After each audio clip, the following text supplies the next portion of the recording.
Значи, како дигитален маркетер со 15 години искуство, ќе кажам дека најбитно нешто на свет е следење податоци.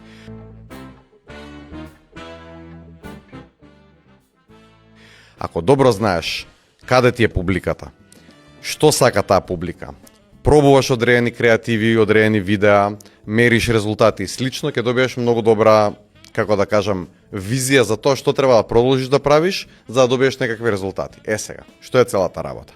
Со текот на годините, особено канали како Facebook, како Instagram, избилдаа многу популарност, алгоритамот препознаваше што е квалитетна содржина и после тоа се искомерциализира. Почна да паѓа органски досек, почна да Мета како компанија да форсира многу платени реклами. И тука веќе се растори целосниот алгоритам.